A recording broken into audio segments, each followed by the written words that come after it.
problems do we face if we don't challenge these beliefs? Okay, I'll give you the two problems I can think of. I mean, the one is a kind of at an individual level.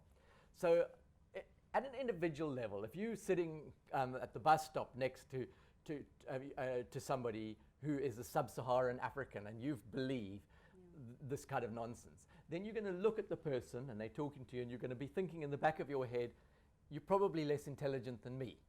Well, if you have that kind of attitude, it's going to affect the way you relate to people quite profoundly. So that's at the individual level. But at a policy level, what worries me is that even if the overt racism of the ideas is put to the side, the underlying ideas about IQ and intelligence are also dangerous. So, for example, the chief advisor to the former British Education Secretary, the cabinet minister in charge of education, put out a paper where he said that there's not much point giving people remedial education because their low IQs are determined biologically, and therefore there's not much point trying to, where we should put energy is to the super bright people. So leave the rest behind. Boris Johnson, the mayor of London, put out a statement saying exactly the same thing. He said, give all your attention to people with IQs of 130 and above, because they're going to be the future leaders. Don't worry about those below. There's not much you can do about them.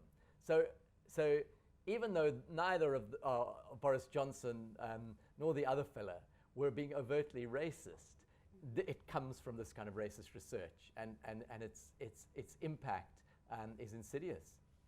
How do we move forward? How do we change that? I mean, these ideas are coming from people who hold really high positions, and it's not just one country; it's worldwide. So how do we move forward and start making a change? Okay, well, I mean, what I've done is done a book on it, saying, look, this is bad, and hopefully that has a little prick in the latest bubble.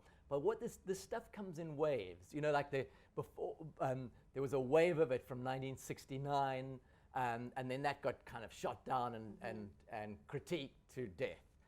It kept quiet for a while. Then came the bell curve, you know.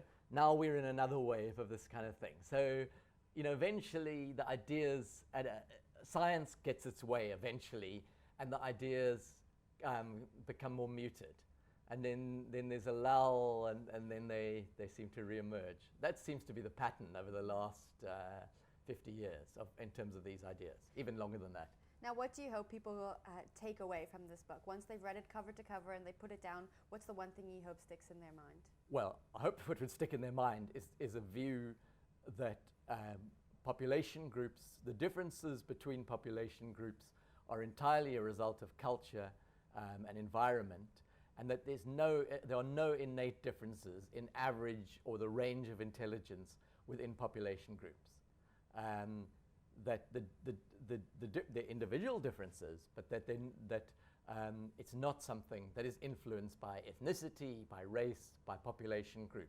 It's something that's influenced by environment. And if people come away with that idea, I would be pleased. Thank you, Gavin. Thank you very much, Jennifer. You can get Gavin Evans' Black Brain, White Brain at all good bookstores. If you've read the book already, let us know what you thought of it in the comments section below this video.